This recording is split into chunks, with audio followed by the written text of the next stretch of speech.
rahmati di channel bonsai kita. Jangan lupa subscribe, like, dan komennya. Untuk kali ini saya ingin berbagi dengan Anda pecinta bonsai yang mungkin di samping kita hobi bonsai dan kita berkarya seni, membuat lukisan hidup dan membuat miniatur sebuah pohon. Ini juga tentunya kita memiliki tanggung jawab terhadap generasi kita, bahwa pengenalan sebuah pohon, pengenalan sebuah habitat, pengenalan bagaimana itu fungsi daripada pohon itu yang berada di habitatnya, kemudian juga apa fungsi pohon di hutan, apa fungsi pohon terhadap air, terhadap tanah, ataupun terhadap udara kita. Itu juga perlu kita sampaikan terhadap generasi kita yang mungkin dari sekian juta anak-anak di Indonesia ini banyak yang belum tahu ini jenis pohon apa, habitatnya di mana, dan ini harus kita sampaikan terhadap mereka bahwa ini juga selain hobi juga harus ada tanggung jawab penyampaian, mengedukasi, memberikan pemahaman, menyampaikan fungsi-fungsinya. Juga sebagai kita yang hobi bonsai ini adalah merupakan suatu keunikan tersendiri. Banyak sekali pohon yang bisa kita jadikan bonsai, yang mungkin di lingkungan Anda bisa menggalinya informasi pohon apa aja yang bisa dibuat bonsai dengan senior Anda di tempat Anda masing-masing. Salah satu yang mungkin melegenda untuk dijadikan bonsai adalah pohon serut, asem, dan jenis viskus. Untuk kali ini yang ada di hadapan saya ini adalah pohon serut. Pohon serut ini dulunya tertata sebagai elemen taman. Bentuknya panjang, batangnya pun juga simetris lurus, tidak ada tahapan, tidak ada pondasi, dan perakaran pun tidak mendukung untuk dijadikan sebuah pohon. Ini memerlukan kecerdasan kita untuk menyingkapi sebuah material. Jika kita temukan pohon yang memang tidak bisa untuk dijadikan miniatur sebuah pohon, tentunya masih bisa kita fungsikan dan kita tata untuk miniatur sebuah bidang. Ini adalah salah satu contoh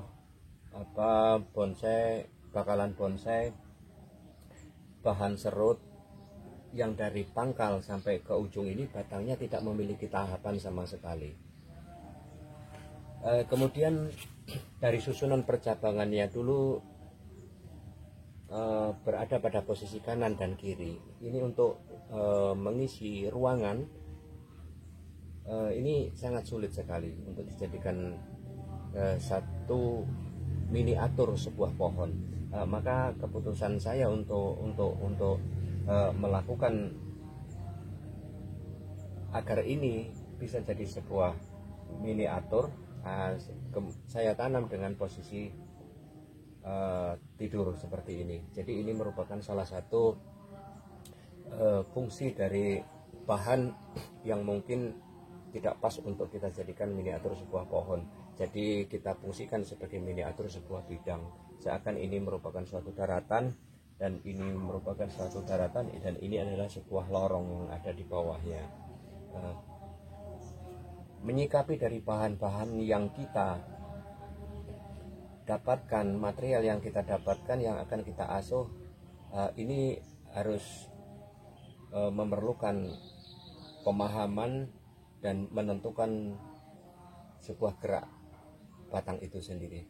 Kalau gerak batangnya sudah kita tentukan dan ini sebagai dasar dari kita memulai untuk membuat sebuah keputusan untuk dijadikan sebuah bonsai, ini selanjutnya akan kita asuh dengan posisi yang benar.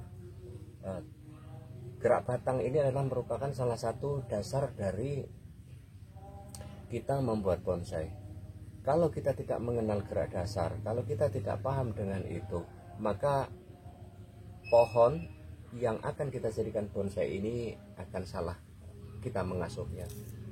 Bagaimana pohon itu bergerak, berekspresi, ataupun atraktif, ataupun formal, ini kita harus tentukan. Bagaimana pohon formal selayaknya pohon formal yang berada di alam. Referensi kita membuat bonsai adalah alam.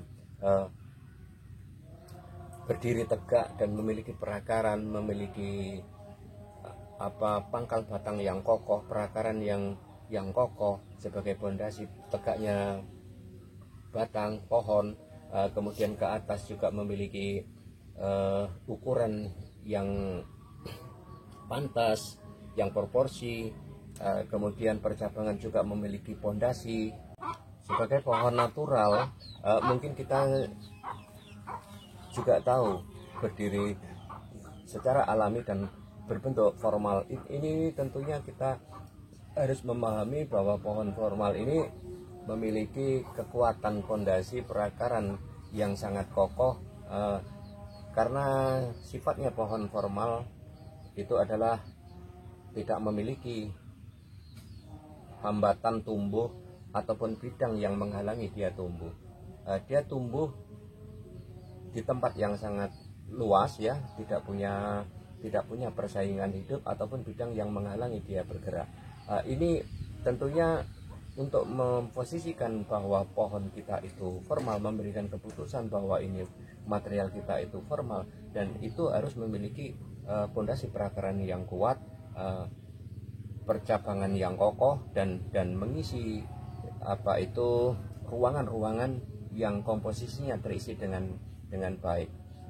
Antara pohon, batang, cabang ini proporsional. Dari terbentuknya pohon formal itu sendiri, maka terciptalah sebuah pohon yang memiliki keseimbangan yang bagus. Kemudian kalau material kita itu berekspresi, bergerak, meliuk ataupun melengkung ke bawah, ataupun bagaimanalah bentuknya pohon yang berekspresi yang Anda miliki, tentunya pergerakan tarian daripada pohon itu untuk mengawalnya jangan sampai kita salah memberikan asuhan, sehingga ya nanti pada posisinya akan tepat. Pergerakan cabang dari pohon yang ekspresi, tentunya cabangnya juga akan berekspresi. Ini akan mempercantik sebuah tampilan. Kemudian jika material yang Anda miliki berekspresi ke kanan, ke kiri, ataupun kemanalah yang arahnya memiliki dominan condong ataupun bergerak kemana, tentunya ini mempunyai alasan untuk jadikan sebuah miniatur yang notabene adalah pohon yang berekspresi.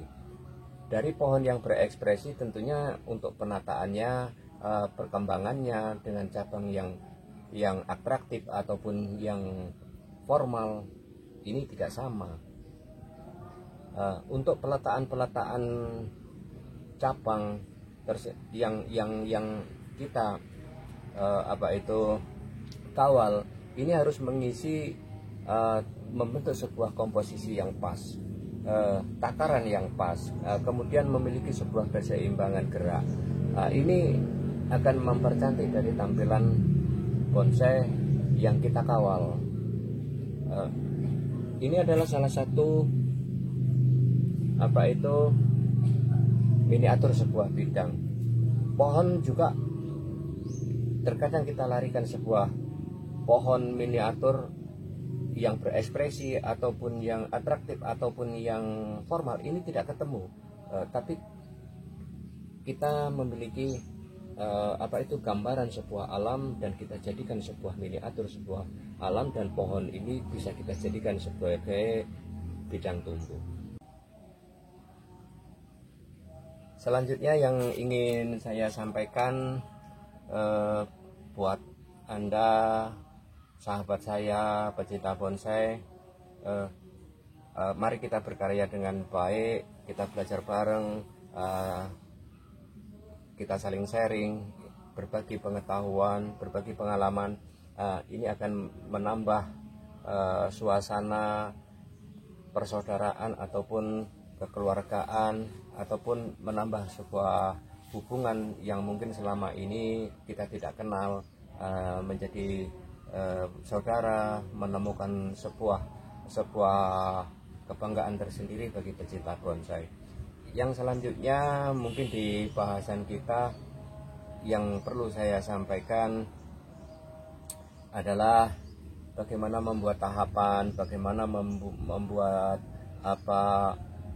pondasi, bagaimana kita mengawal sebuah gerak ataupun hal-hal yang lain kaitannya dengan proses pembuatan bonsai itu sendiri. Apa itu pondasi, apa itu proporsi, apa itu komposisi, apa itu keseimbangan. Ini akan kita bahas di episode selanjutnya.